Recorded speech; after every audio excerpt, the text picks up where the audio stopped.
Right, we are doing Facebook Live for the Rainbow Gospel Radio Show Ministry Media Show. So if you are watching, you're welcome to ask us any questions. I have with me Chris Fourie, and we're going to talk about video. G'day, folks. Nice to meet you all.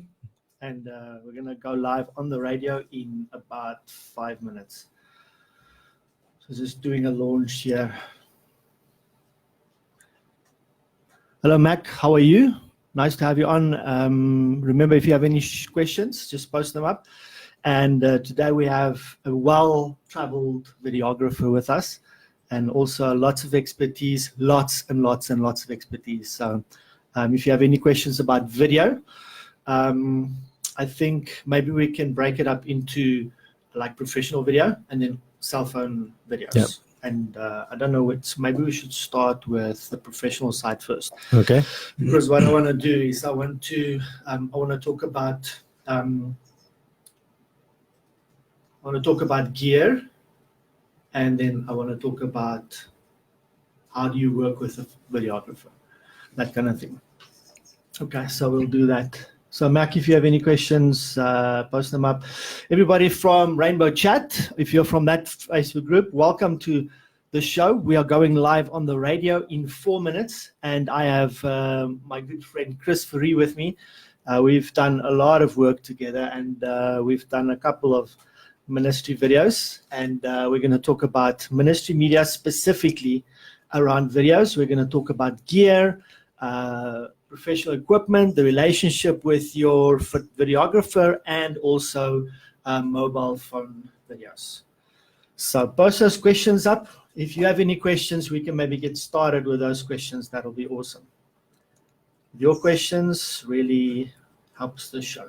Another 3 minutes to go. So let me just write those down. Here.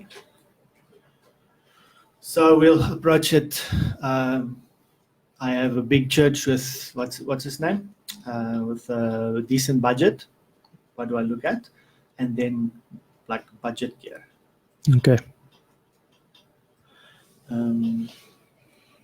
What do you call decent gear? Decent gear would be good lighting setups. It would be the term for that is professional gear. Yeah, I would say professional level gear. Hello, Facebook Live. If you are watching us, we are going live on the radio in approximately 2 minutes. And I have my friend, I see Kobus Visser is on. I have my friend, Slanaga Blank. Chris Fourie, yeah? And we are going to talk about video. It's going to be awesome. And welcome. You can post your questions along. We can get started with that if you have any. And then we're going to do that.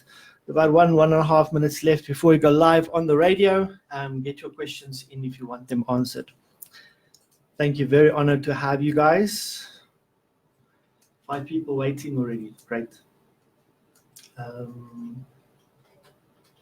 Professional gear. Relationship.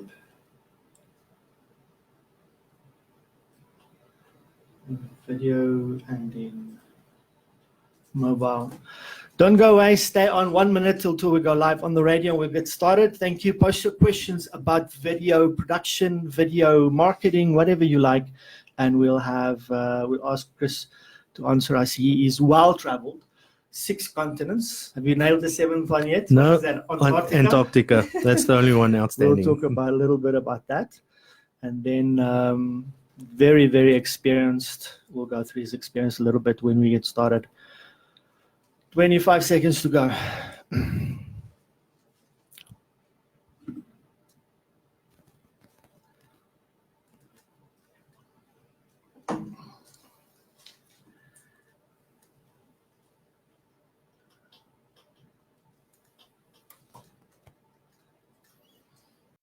Okay, I'm about to go.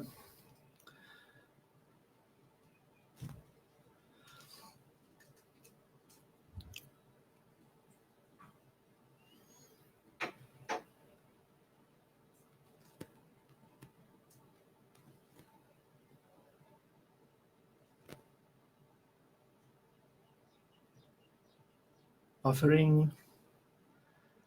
Stay on Facebook Live. We're almost there.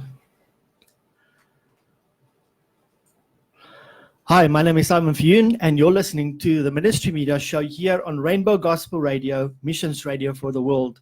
We want to empower you to get your message out to the world, and we want to talk about video and video production and marketing, etc. today. I have a very, very good friend of mine, Chris Free, in the studio today from Night Owl Media. Welcome, Chris. Good day, folks. Chris Faria from Night Owl Media. I am a video content creator. Awesome. Now, Chris, let's set up the credibility a little bit. Number one, very well traveled. You've traveled to six continents. Yes. So tell me a little bit about, just random off quickly, where have you been all over the world? Mostly the coastal cities. I used to work on the cruise ships as a photographer and a videographer there. Pacific Islands, pretty much covered most of the Pacific Islands, Mediterranean islands, and then the big continents. So do you shoot in every continent? Do you try and do that? Yes, I have content from every continent. Okay. But not always for myself, sometimes for clients. Okay. So I can't always share everything that I shoot. Okay. Some of the clients that we work for, we have NDAs with.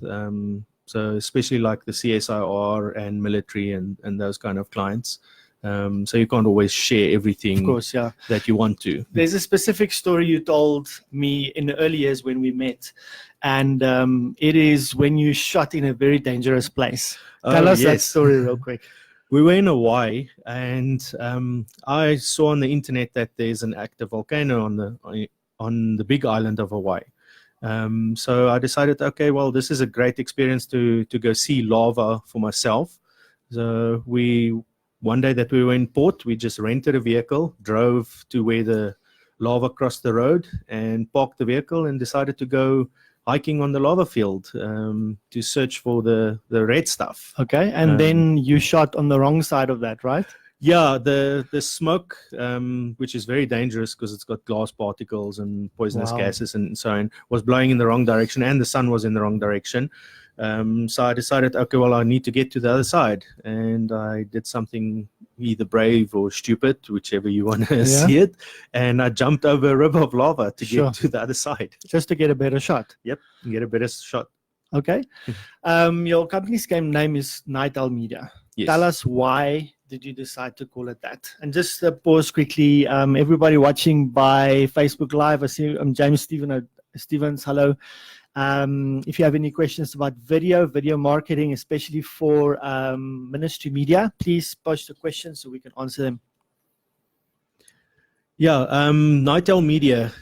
My parents gave me the nickname Night Owl, Naguiltjie, when I was toddler still, because I never slept at night. And through university, I started on the IRC chatting with American people, and they were all awake when everybody else was Right. asleep here in South I Africa. remember that, So- yeah. That was like 2000, just over 2000? Yeah, in the 2000s. 2001, around and- there. Yeah, so I IRC'd a lot with American people, and the Night Owl just kept going. And now in the industry that I am, most of the times we shoot during the day and edit at night. Yeah. So it's a perfect name for the business, because most of the night we're busy editing when everybody else is sleeping. Awesome. Let's talk about the work that we've done together before. We've done a really big project together. We've worked on a couple of projects where what we try to do is build content for a ministry where they can post consistently for about 3 months. Yes. Okay, so I'll coach the clients and we get the content together, and you and I will spend a day together and we'll shoot. Tell us a little bit about that process. I don't want to talk about from my side. I want you to give your perception. Okay, let's take Dr. Frank Thomas's project, for instance. That was actually shot over 3 days, because we shot a whole year's worth of content. Right. In that. The whole idea behind social media is regular. You have to be regular and Consistency. consistent with your posts. Making one video is not going to get you noticed. It's not going to get your message out. By some miracle, you might just make that single video that goes viral, but that's like playing the lotto. I can just as well go play the lotto, and by some miracle I might win it. The rest of us all have to work regularly for a constant income. And the same with social media. If you want to get noticed, if you want your message to get across, you need to post it regularly. But you don't have to film regularly, because the cost of filming on a professional level can be quite expensive, but the cost can be reduced if you do it all in, for instance, a day, or like Dr. Thomas's content over 3 or 4 days, and then do a year's worth of content that way. So let's just talk about that for the audience. I teach a 4 pillars to successful ministry media platform. It's content, and what you're talking about is consistency is the next one. Then your community and collaboration.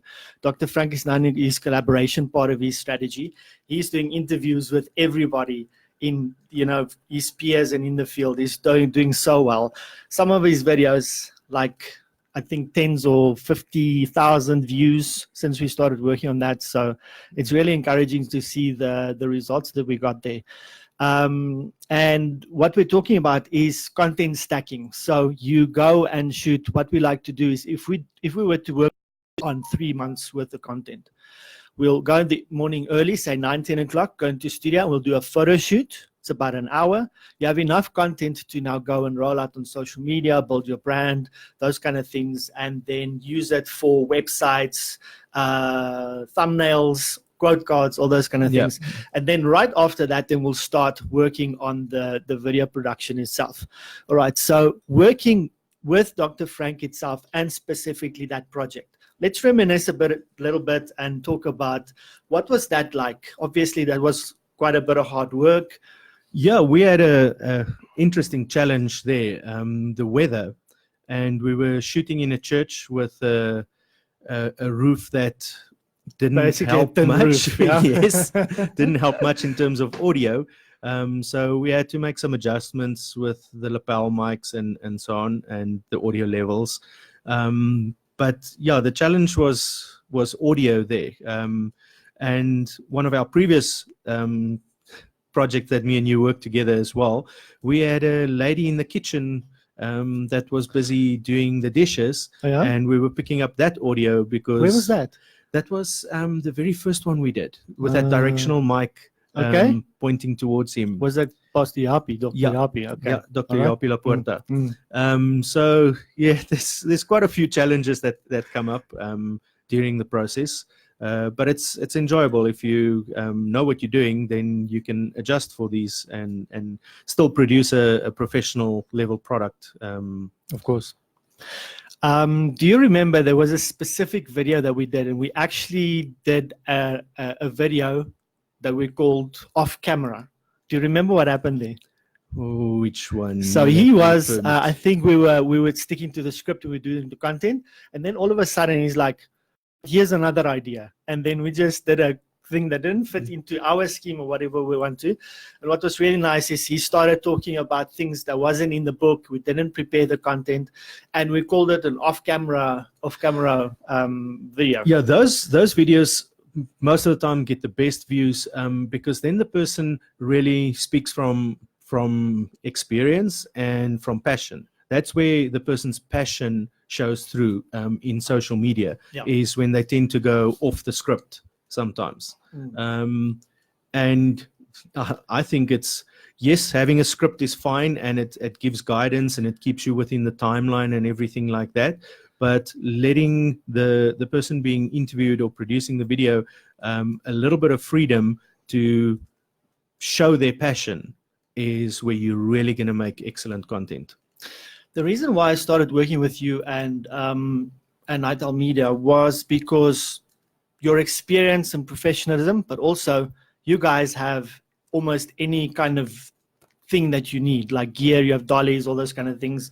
We actually did a video together where we shot a pilot for a braai show that we wanted to do. And that was like a whole day shoot. Yeah, so that was a full day shoot for that pilot episode. Yes, see. And so I want to talk quickly to ministries and talk about, listen, 2 scenarios. We are a ministry and we have a decent budget, right? We want to start doing video production. Obviously, we'll do social media content. We'll also do live streaming of the service, those kind of things. What kind of gear am I looking at to get so that we have decent quality. It's the technology is applicable. It can interface with all the other things like software and editing and live production and all those kind of things. Okay. What would you suggest we look at? First of all, you start with lighting, because the most expensive camera in the world is useless without proper light. So if you don't have proper lighting, the rest of the It's money not you gonna look spend, good, yeah.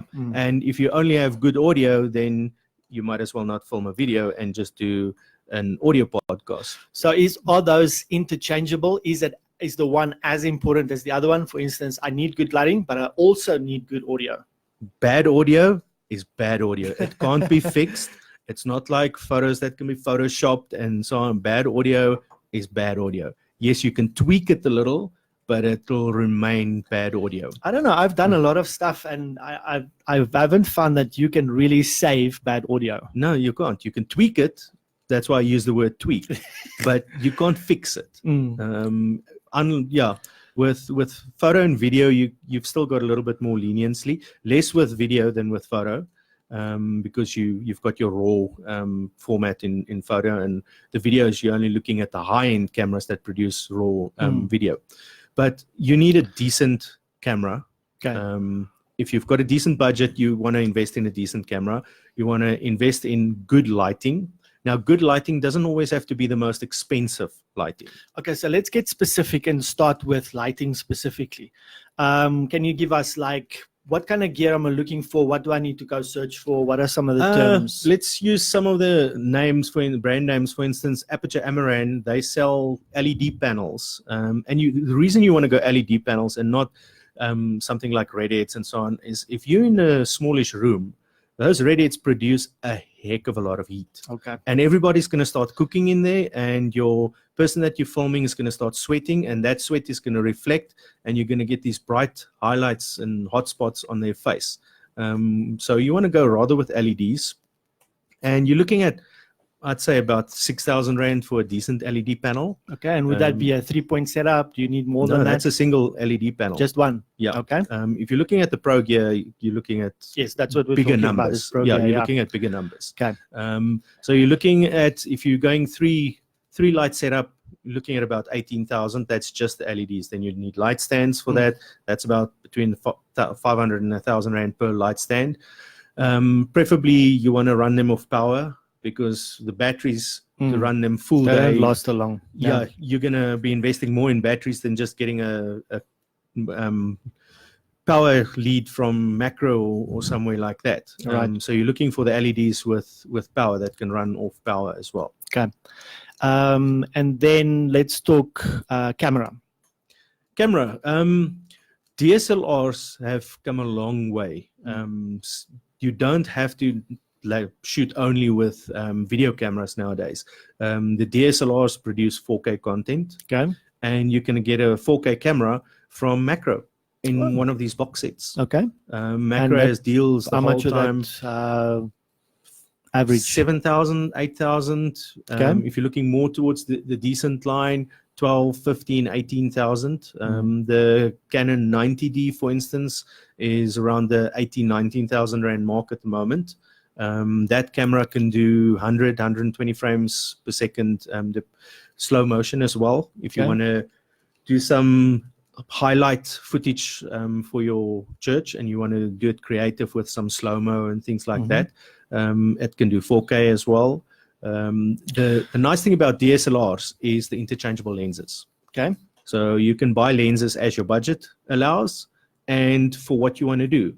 If you want to film the entire stage with your youth on the stage, then you need a wide angle lens. If you want to zoom in close only on the person at the podium speaking, then you need your telephoto lens, which is the flexibility that the DSLR gives you. Yeah. Okay. You were talking about I might want to be creative, do slow-mo, those kind of things. Do I need to shoot it that way, or can I go and do it in post in editing? The software's come a long way, especially Premiere Pro, with slowing down footage that was shot at a normal speed. But remember, the computer still has to create frames that doesn't exist. It looks at the frame before and it looks at the frame after, and then it creates a frame It's in coloring between. in with its imagination. Okay. but the computer is not as good as the real thing. So let's talk about that. It's better to have, we've worked with this before, we had this challenge. It's better to have more footage than you need than to need footage that you don't have. Exactly. Okay, so explain to us a little bit that approach. How does that work in the production, that kind of thing? Well, it's the same with us. Even when we sell a one camera package, we shoot with more than one camera. Okay. First of all, for backup reasons, if anything goes wrong, I mean, this is technology. Yeah. Things go wrong with technology all the time. There is no perfect piece of technology that never fails. So if a card fails, then at least you've got the footage from the other camera. Same with audio. We always run multiple audio streams as well. But also it gives you the flexibility then to cut from one frame to the other. You might have a close-up of the person speaking and then cut to a wider shot to show the environment where they're sitting in. That wider shot can be used to establish that they, for instance, a law person with a bunch of legal books behind them will establish that they are in the legal profession. Yes. So it could help also to establish the person's profession and what they're talking about. Okay. So I'm a pastor. I'm just getting started with this stuff, and I don't want to sound stupid when I'm talking to the tech guys, and here and there frame rates might be mentioned. So explain what is frame rates and how does that influence everything that you do? Okay, frame rates. Normal TV video that you're watching on YouTube or that you're watching on TV is in the range of 25 to 30 frames per second. What that means is in a second, you see 25 photos. Okay. Because that's basically what videos is a bunch of photos that's just being played very quickly. Like the animations in the olden days that they used to like draw on a piece of paper. Yeah, okay. Yes, and you flip between it. That is what video is. Video is not some magic thing. It is just a bunch of photos repeated one after the other at a rate where the eye cannot see that it's photos. Okay. So the eye at 20, anything less than 25, and you start seeing that flickering, that stuttering of photos. So what's the best frame rate to shoot in? Oh, that's all. That's a very tricky question. Subjective. Yes, Okay. because so explain where you would do what. You get a cinematic look. You get a normal. Most people don't really consciously see the difference between 25 or 30 or even 50 frames. Okay. They don't see the difference. Okay. The difference for the technical guys comes in what you can do with the footage afterwards. Okay. So explain that. The more frames you have in a second, the more I can work with it. Okay. I can slow it down further. I can edit a lot more on footage that was shot at a faster frame rate than footage that was slower. You can always play the 50 frames per second, slow it down, or not slow, speed it up to normal 25 frames in the editing. But to create something, once again, from nothing is a lot worse than having it there already. Difficult, yeah. Okay, so if I have 50 frame rates and I slow it down, won't I start having audio syncing issues? Yes, but you're not going to slow footage down. For the time you slow footage down is for highlight purposes. You're going to have a different audio stream. Okay. Or you're going to have what they call in editing a J cut, where you'll have the audio continuing, but the visuals aren't matching the audio. It's a creative form of editing, but you're never going to slow the audio down. Okay. Because then you're going to get that. In the olden days when we still had tapes and the tape was stretched, you get the that's what your audio is going to start sounding like. Okay. And nobody's going to like that. Of course. Let's move on to I have a small ministry and I have a tight budget. So what can I look at in terms of video gear and equipment? What can I do there? Okay, if you really want to go the budget type, and I'm not talking about cell phone now, we're still talking about camera not cell phone. I still want good quality video, but I don't have 50 or 100,000 rand. Okay, good quality gear. Any DSLR out there on the market produces full 1080. And you said you can get one for about 7K. Yeah, you can get cheaper. Okay. If you want just something that can do basics, that doesn't have anything fancy, shoots 25 frames per second, full HD 1080p quality, you can get one for 3.5. You can look at 3.5, and then it's with a kit lens. So don't expect much. In a dark room, you're going to have issues with noise and all those little pixels jumping around on your screen. But then lighting wise, you can go to Macro or one of the builders' warehouse, and you can go get a building light for $500. Okay. And you can put that up. I mean, when me and my wife started, we started with building lights. But outside, whenever you compromise. No, wait. I've got building lights in my garage, and I tested them again on Saturday. This is not the same. Yeah, whenever you compromise. So don't get building lights. It can work, but there's problems.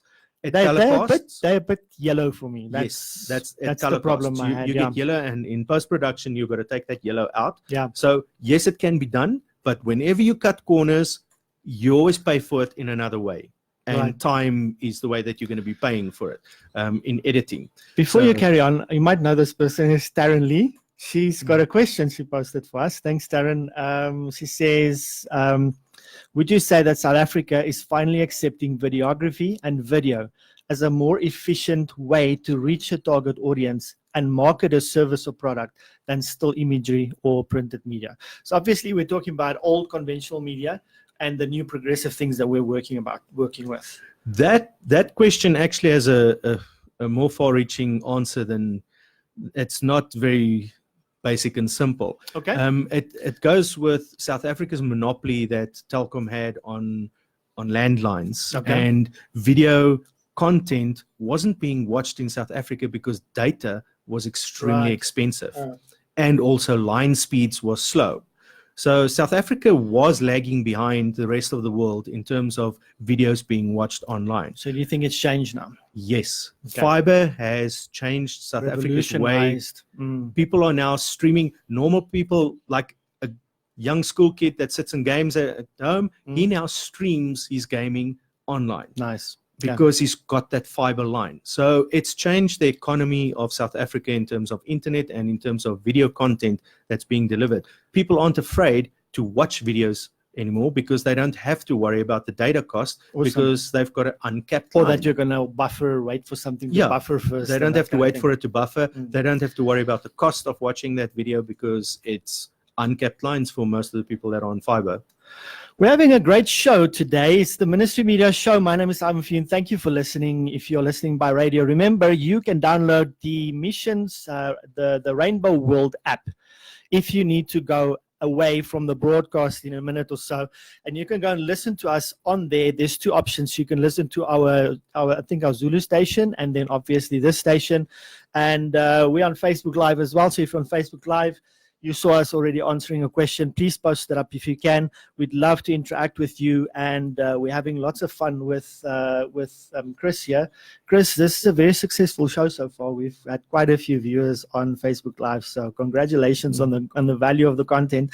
I want to come back a little bit. We were talking about the gear. I want to break that down a little bit more. But you were talking about editing and frame rates influencing a cinematic look. Now, let's say I'm a ministry. I want to have a documentary, tell the story of my ministry. How do I shoot that I can get a cinematic look, and what kind of editing do I do that? Does it have to do with an editor that has a storytelling kind of experience and they have that, and how do I shoot to help the editor to tell the story?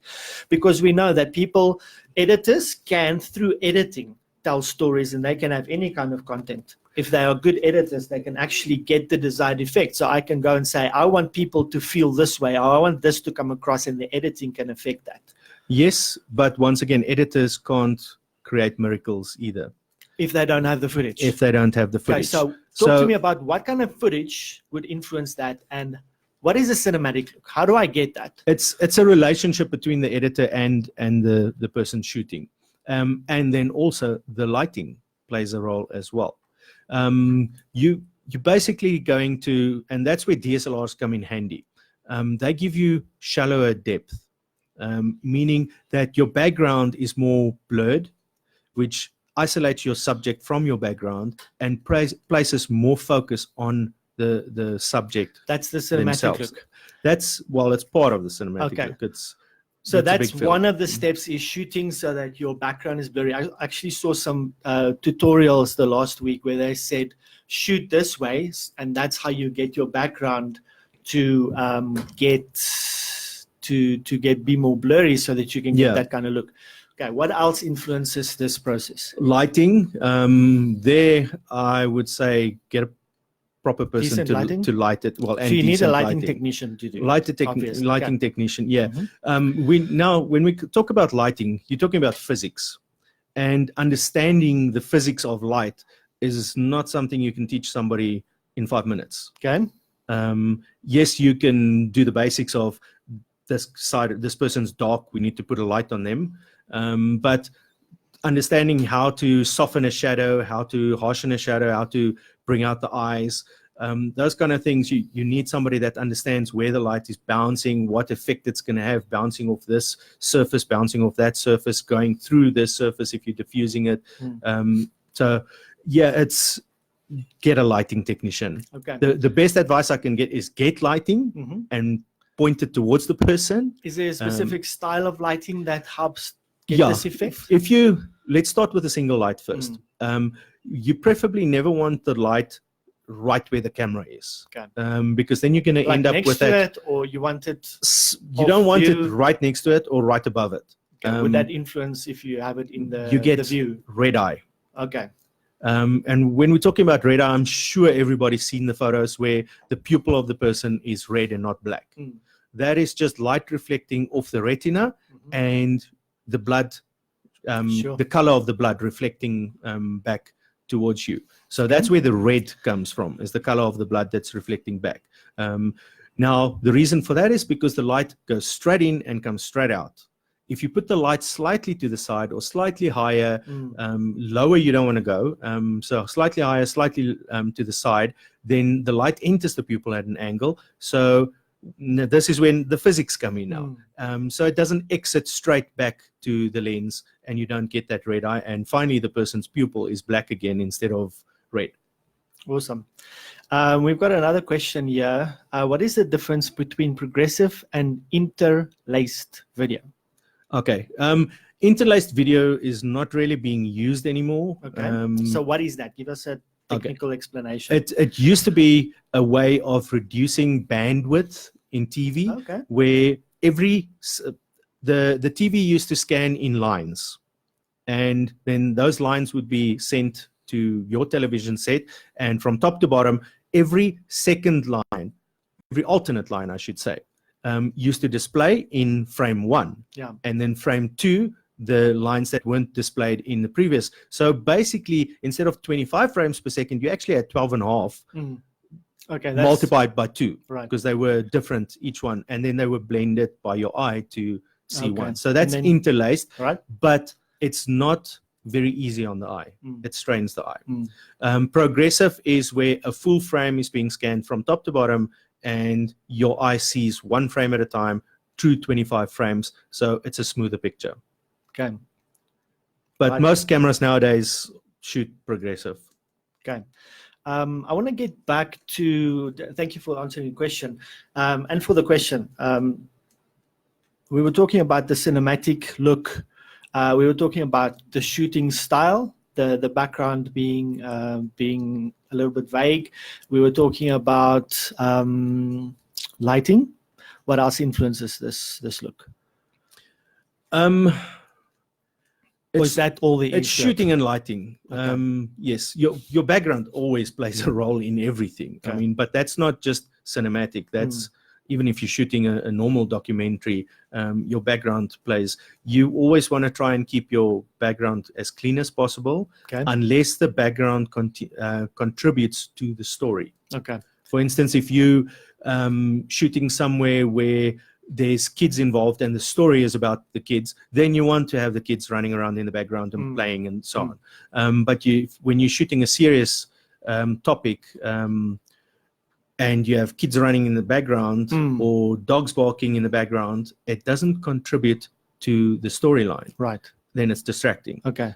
So yeah, that doesn't really only affect cinematic looks or Okay. It affects your video production. affects your video at the end of the day. production Okay. in general. An editor How does he contribute to this? What kind of editing? We know on YouTube jump cuts work well and those kind of things. But if I wanted a cinematic, how do I tell a story through my editing skills and process?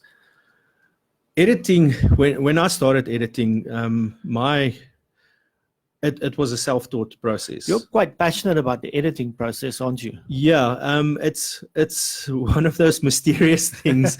When you start off with a project, nowadays I have a vision, and when I shoot for how I want. You shoot how you want to edit. Yes. Look. But I have also been in the industry where I edited other people's footage, and I have no idea what I'm going to produce until I've watched all the footage. So does the brief influence your editing? The brief influences the edit, Okay. But also the shooting style influences the edit. Okay. You cannot, with, let's say, documentary footage, okay, you can still make a cinematic highlight from it. But for instance, if something was lit in a horror movie way, and you're trying to make a kids documentary or from commercial or something. I don't care how good your editing skills are. Yeah. It was lit wrong. Okay. And it's not going to happen. Right. You can maybe make some comedy out of it, Mhm. and try it that way. But yeah, editing is a mystery. It all depends on the person's vision and the brief, because the brief and the vision needs to meet. Right. Otherwise, the client gets something that they didn't want, and you producing what you wanted. And for the editor, it's never about what you want. It's about what the client wants. Right. I want to get back to the gear, the budgeting. Would you just break down for us the different styles of video that a ministry can produce to be creative? Because a lot of times a ministry just have one. Like for me, I have never worked on documentary style or cinematic stuff. I just do the what do you call it? The head Talking heads Yeah. videos. They work really well because we work very hard on the content and the value coming out. But as a ministry, you can be creative and do lots of other things. So what are the different styles that we can inspire the audience with, that they can work with and play with? So we got the talking head stuff, is you sit down and you just speak through your subject. What else? There's documentary styles. There's different cinematic lengths styles as well. Okay. The different types of videos have Right. different lengths as well. So documentaries would be 30 minutes and longer. Yeah, for instance, your social media highlights, your cinematic highlights, you're looking at 30 seconds, 1 minute, 2 minutes max. Because with a highlight type video, by 1 minute, you've lost about 60% of your audience. Right. For that type of video. Yeah. It's not like a talking head where the topic is living your passion, for instance, and somebody will sit through 45 minutes and listen to that. Where they're not going to sit through 45 minutes of a highlight type edited Right. social media content. It's just not going to happen. So you're looking at social media highlights. That is shot with very fast cuts, normally energetic type of music. It's to grab somebody's attention and tell them, look at this, come and then at the end you direct them. So to if a I were doing website a promo for my Easter services or whatever, I'll do something like that. You do something like that. Okay. That can be created out of existing content. Okay. You don't normally have to get a videographer in to Or come and shoot new shoot stuff. for a 30-second highlight. You can Okay. use your existing content That's very valuable. Yeah. for that. Cool. Then the other thing is what we have done type of videos, where you show we've gone into the community and we've done this project, or we have a reach out in somewhere deep in Africa or in China or somewhere. You show, you send a videographer with, or you get the person that's doing the work to, with their cell phone, shoot some footage, which then gets edited in with, for instance, you sitting back at the office telling people what the project is all about. So those what we have done projects show the community what your church is passionate about. And what about testimonies? Testimonies also. So testimonies can be talking head videos, but Those there's can be also ways talking to heads. make it more interesting and introduce. That's where camera gear comes into play again, because Right. now you can use something that's called a handheld gimbal, which is a form of stabilizing a camera, but gives you the flexibility to move the camera. So you Yeah. can have somebody just standing or walking, and you can follow that person with the camera, or you Right. can move the camera around a little bit while the person's standing, giving their Testimony. testimony. Okay. Then there's the other option of filming full services, Mhm. where you can have multiple cameras set up throughout the church at different points, and you film the full service and then put it on discs, hand it out, or put it on online and send people the links to that. Right. So that's also an option afterwards. Thank you for that. Let's go back to budget gear. We were talking about cameras. You can get DSLRs for like 5,000 Rand, right? Yes. Right. And then your lighting gear, simple three point lighting setups are good. What else? We were talking about audio being very important. You'll be proud to know that I eventually got a nice lapel mic from Takealot. I paid about 230 Rand, and wow, man, what a difference. Yeah, lapel mics doesn't have to be the most expensive in the industry. Right. Sennheisers and whatever. Mm. You can get a significant improvement over your onboard audio by just getting a lapel mic. Right. Because the way lapel mics are designed, they have a very short range of where they pick up. So if you place the lapel mic, so if you have a cord going, actually mine has a very long cord, so you can actually, and we actually shot that with Frank as well. We had a long cord. we're lapel. straight into the camera, but we used we actually recorded off camera there, and then I synced it okay. afterwards. Right. But we still had the very long. They would have a backup. Yeah, Okay. we had a backup as well.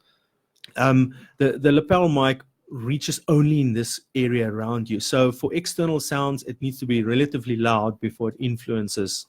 You can't get surround sounds with your lapels. You'll have to have a directional mic or something like that.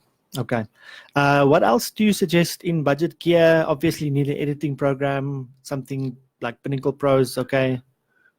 It's Editing gear, it's simple there's- enough that you can get tutorials off YouTube, and it's a simple even program. even for Adobe if you Premiere just cut- Pro, there's tutorials online. All right. Nowadays, there's tutorials for just about anything. I mean, I had a drone a while back when drones were still the big thing, and I bought this little video kit that could send wirelessly the video down to my cell phone. But it was a separate kit. Yeah.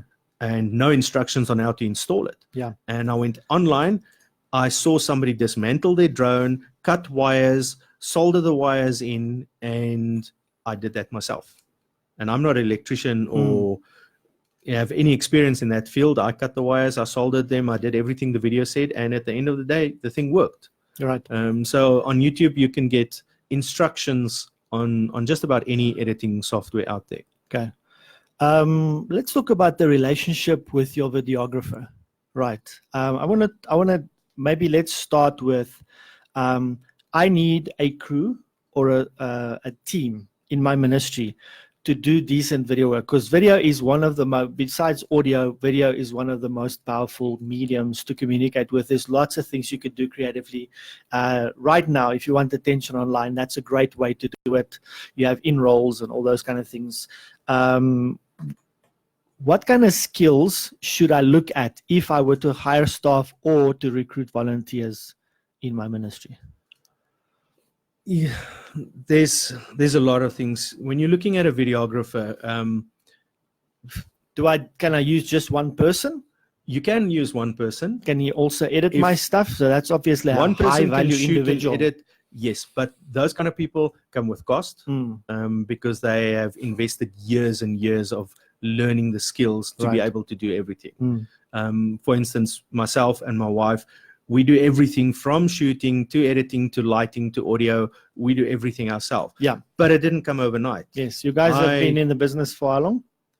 Since 2005. Okay. So it's been a few years now, and I am still every single day investing time in learning new techniques, learning how to improve the quality of the video. What is the latest in the industry in terms of editing? So you're going to be paying for somebody like that.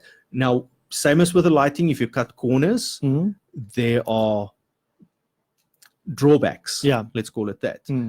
If you use a student that's never had a camera in his hand before, and you pay him $500, you're probably going to get shaky footage to start with, because that person doesn't know that they've got to hold the camera dead still. Yeah. Or So- if they're gonna pan from one side to the other side, they're probably just gonna start jerking the handle, and Right. you're gonna get footage that jerks to start with and then quickly pans, and you can't even follow what's happening. So yes, there's drawbacks We had with getting we had a problem with inexperienced that people. a couple of years, about 8 or 10 years ago. We started with one of the ministries I work with. We started obviously filming the service, and so now you have to really hold this camera, and then the pastor walks up and down all the time, and then that's where that thing Yeah, is it's- important, where you don't jump too far ahead. And Panning is one of the things that you cannot avoid with speakers that walk on the stage. And you can ask the speaker to stand still, it's but not going to now happen. you're asking the speaker to be a person that he's not, which Yes. influences his presentation. It does, yeah. Yes, it's not fun to stand behind a camera and follow a tennis match, Mhm. because that's what it looks like to you on the screen is Right. going left. But then for an experienced videographer, there's alternate solutions. Mm. You can zoom out a little bit, and Mm. instead of panning the whole time left, right, On left, his right, face left, all right, the time, yeah. you can only pan for him when he gets Slow. closer to the edge Right. of the screen, Mm. and you have more steady time of the camera. That's where experience comes in. And I can actually remember a project where you got me involved in consulting for one of the churches. Right. And one of the big things that my feedback had in there was the camera operators. Yeah. They were heavy-handed Mm. on operating the cameras. Right. Lots of jerky footage. And just that one thing Mm. could improve their production drastically. Okay, let's go back to building the team. I want to do video, but I don't have 18 or 25,000 rand to pay an individual. That obviously would have a lot of value. I have a couple of people that I'm looking at. They have decent experience. They might be students. They might have their own kind of videography businesses, and they want to sow time into the ministry. What am I looking for? Do I need to separate those skills? Like, here's a videographer that's going to do my camera work. I might have a second shooter. I have an audio guy that's going to make sure that is good, capture good audio and edit afterwards, and an editor, lighting person. I would say the biggest thing, and this might come as a surprise, the biggest thing that you're going to be looking for is a person with passion. Right.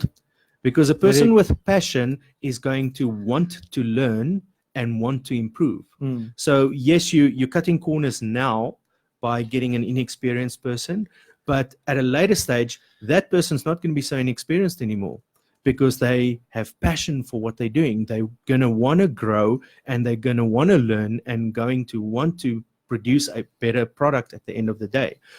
All they need is time and experience to do it. Mm. And if you're giving them that opportunity to film, to edit, and produce, and keep on producing, you might end up with a heck of a lot better product than you started off with in 6 months, maybe a year. But it was passion that started that. You can get a very experienced guy, but if he lacks the His heart is passion, not in it. Yeah. yeah, it's in a year from now, you're going to get the exact same thing that you had when you started. Okay. What is my responsibility as a facilitator or a pastor or a content creator to develop the people that work with me?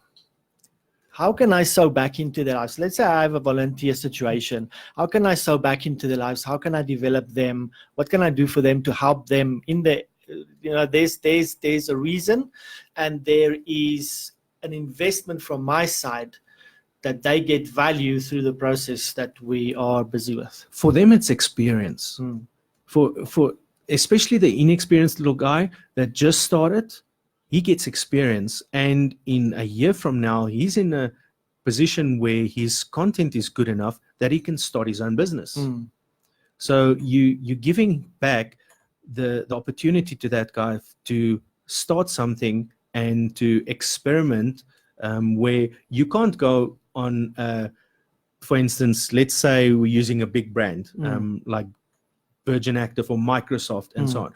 You can't go and experiment on their project. Yes.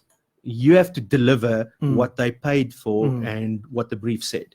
You need to already have the experience to be able to deliver that product. Yes. But when somebody hires you for 500 Rand, they're giving you the ability to experiment Right. and to learn To grow. Yeah. and to grow. Mm. And that's it's a give from both sides. Yes, the person on the other side that's inexperienced, they're also giving. They're giving their time. Mm. They're giving their effort Yeah. in everything that they're doing. Mm. And you giving them the opportunity to make use of that and to get the experience.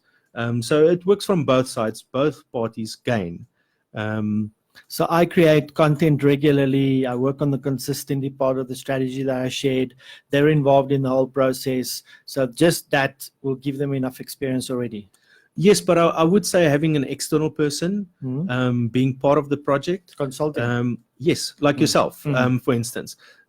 Because if we look, let's use the projects that we've worked on, the Talking Heads projects. Yeah.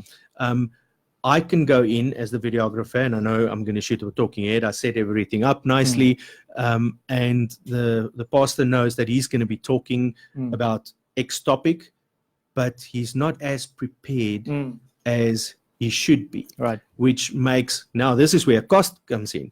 Instead of 20 episodes being filmed in one day, we only film 10, and now he's got to pay for a second day to get those 20 episodes in. Right. Where the facilitator like you have prepared him properly, and you know what the videographer needs, and you know what he's trying to get across, and you bring the two together. Yeah. By facilitating that process, which makes the cost a lot cheaper now for the filming. The content is a lot better. Post-production. The content's a lot better. It edits easier because the person was more prepared, and the content is more valuable in the end to the viewer. Okay. Some other ways that I can help this person, I could possibly also send them on some courses. Do you know of any courses? Do I need to send them to like Boston Media House, or can they just shoot courses online? Any kind of training is good training. Okay. Wow. Any kind of training is good training. Okay. Because you're being taught something that you didn't know before. Yeah. There are different levels. Yes, you can go to university, or you can go to Boston Media College, or you can go as an assistant to a wedding and film with a wedding videographer, or just carry bags and look and learn. Any kind of training is better than no training. Trying to figure something out for yourself. It's not good. Yes, in the end, you're going to remember it, and you're going to solve the problem. Yeah. But having somebody else teach you out of their mistakes is a lot quicker. And the process of growing is a lot quicker. Yes, I'm self-taught, but I also learned a lot from online, from other people. So self-taught is a very vague description. It's not blow my own horn. Yes, I learned everything and figured it all out by myself. I had help. I viewed other people's tutorials. I viewed YouTube tutorials. I went and second shot for somebody else. I went as an assistant to somebody else's. So there's any kind of training is good training. Okay. I want to end off with mobile video and just talk a little bit about that. But what we've discussed here, I think it's important that we talk about the relationship with your videographer, especially if you're a ministry. And in that scenario, relationships is very important. So how do I make sure that I develop and keep a good relationship with my videographer? They are professional, or it's a volunteer, or whatever it may be. What is my role in that relationship? Are you talking now you as Ivan, or the pastor? The ministry, yeah. I would say using the same guy the whole time, because you want consistency. By trying different people out, yes, you're helping other people to develop, but then when you come back to me, now I have to invest more time to try and figure out, are you trying to portray the image that we had before, or are you trying to portray any one of these 6 other people that you've been with? Yeah. Which image is it that you're looking? Why did you come back to me? Because you wanted my look, or you weren't happy with it? I would say, when you use somebody, unless you're unhappy with them, stay with them. Okay. Don't try to jump around too much and have a horde of people, unless you're training people. There's nothing wrong with having 50 videographers if your intention is for all of them to gain experience. Okay. But do know that consistency is going to be a problem in terms of your end product. You're going to get better results if you have a consistently working with the same person. Exactly. thing. Whoever you're going with. And this brings back way to what we said in the beginning. Consistency is key on social media. Yeah. What other ways can I keep a good relationship with a videographer in terms of how we work together? What is my responsibility? For instance, I can think of, I need to make sure that I am prepared well. We mentioned that. I'm well prepared, that I don't waste your time when we work together. Otherwise, you'll get frustrated and your editing time increases if I don't do a good job. Being well prepared is, and people mistake being well prepared with being comfortable in front of the camera. Yeah. Those are two totally different things. You can have a guy that's extremely well prepared, but still struggles in front of a camera. For me, as a videographer, my role then is to coach you into how to become more comfortable in front of the camera. Do you have certain things that you go through to make sure that your subject is prepared? Do you ask them questions? Because you don't want to get started and, they pause every 3 seconds and don't know what to say. And most of the times when somebody is uncomfortable in front of the camera is because they enjoy their personality type. Enjoys talking to people, and most of the time having visual feedback from the person that's in front of them. When they have this piece of glass that's in front of them now and they're looking straight at the glass, there's nothing. There's no emotional feedback. There's no visual feedback for them. That's when they struggle. So that's a production method, right? Having an audience in, and then it becomes easier to deliver the content. Having an audience, that's an option. Okay. Or the videographer just popping his eyes above the camera slightly. So you don't want, once again, you don't want the technical issue. You don't want to go too high because then the person's looking up and not straight at the camera. So you just want to make your eyes visible above the camera. Now the person can see a human on the other side, and they can get that feedback from seeing that person. So it makes them a little bit more comfortable immediately. In that case, a lot of pastors have a 2IC or an assistant or a youth pastor helping them in the ministry. So it's good to have that person in the room, because that's also, you feel another warm body and someone that can relate to what you're talking about. And also they nod their heads. Yeah, and for instance, when me and you work together, having the facilitator there as well. Yeah. Because the person that prepared him is there. Yeah. So if anything goes wrong, something goes, exactly. If anything goes wrong, they can just turn to that person, and immediately the chain of thought comes back to their mind, and it's time that they would have now had to look something up is not wasted anymore, and they just turn back to the camera and continue the topic that they were discussing. So it helps to have the facilitator in the room.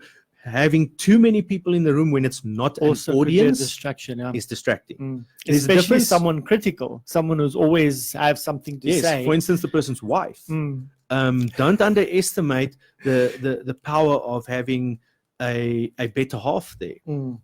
It can go either way. It could be good, but it also might be bad. It could be good, but it can go very bad as well. Okay. I've noticed both of those. So yeah, and make the distinction between having an audience and having a lot of people.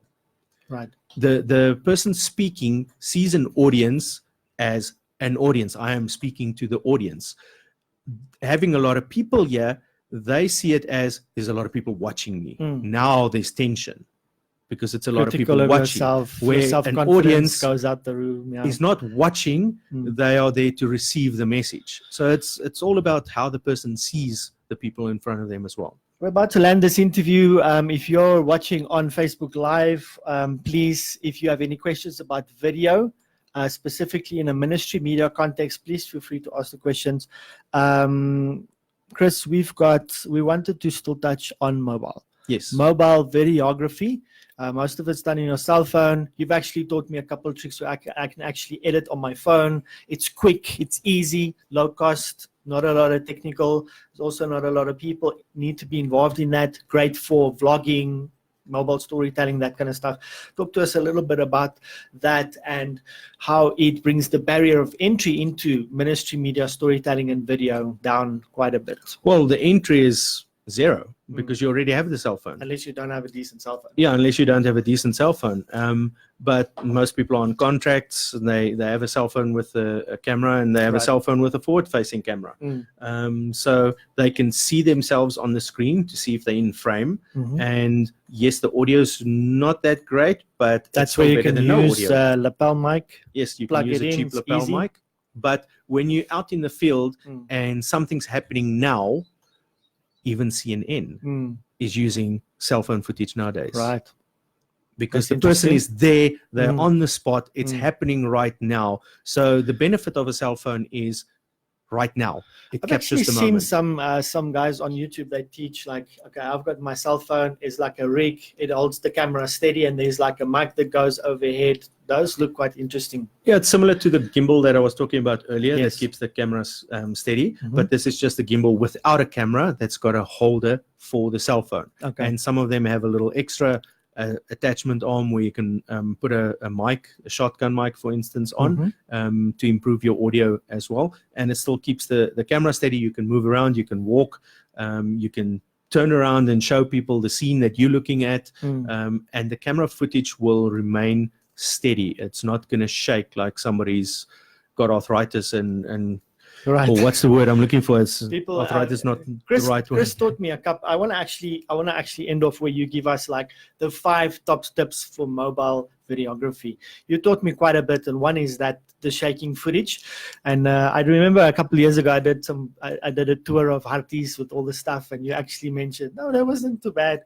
But shaking footage, it actually makes your viewer nauseous. They can actually leave because of that. So as we end off, we've got about 3-4 minutes left. Top 5 tips for mobile photography. I know you taught me about lighting, about sound, about Steadicam, those kind of things. Just go a bit deeper into that. The first thing is always steady footage, because subconsciously, when you see shaky footage, you want to get motion sick.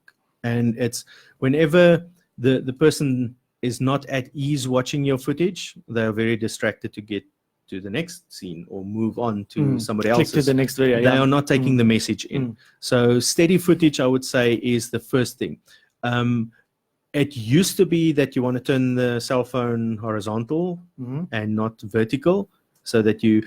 Now this depends all on your audience. There's a new trend on shooting videos vertically, and it looks more authentic, and it's actually an interesting thing on YouTube. And for Instagram, and it all depends on the format. So that's not a big deal anymore, whether you shoot vertical or horizontal. It all depends on your audience. If you're going to shoot for YouTube, though, you want to do vertical because you want to fill the screen. The person sitting with their laptop there or big monitor at home, they want to see you on the full monitor. Right. So turn your cell phone horizontal. Then audio, get yourself a cheap lapel that'll plug in with your cell phone. And just be careful if you've got a Mac or an Apple phone or iPhone or a Samsung, just make sure that you get the right connector for your phone. Is there certain settings I could do on my phone to get better product out? Yeah. Is it not really necessary? Most of the phones can shoot at least 720 for streaming, which is normal HD.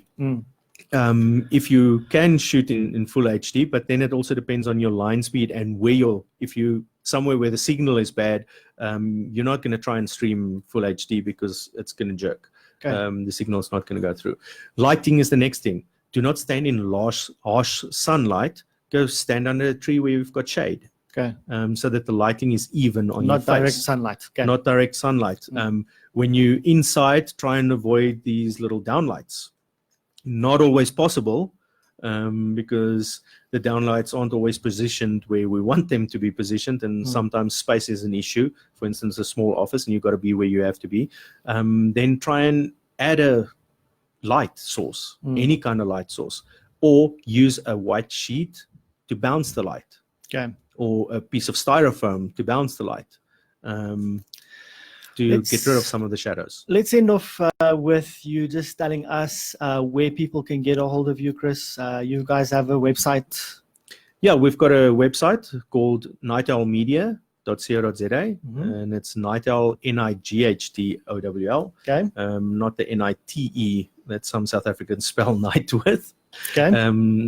And then I'm on Facebook, Chris Fourie. Do a lot of stuff on Facebook. Yeah, Facebook, social media. Thank you for listening. My time is up. Thank you for listening on Rainbow Gospel Radio. My name is Ivan Fiyuni. You've listened to the Ministry Media Show. I was honored to have you, and we will see you and speak to you again next week. Thank you, Chris, for being here. Thank you for inviting me. Okay, Chris, that was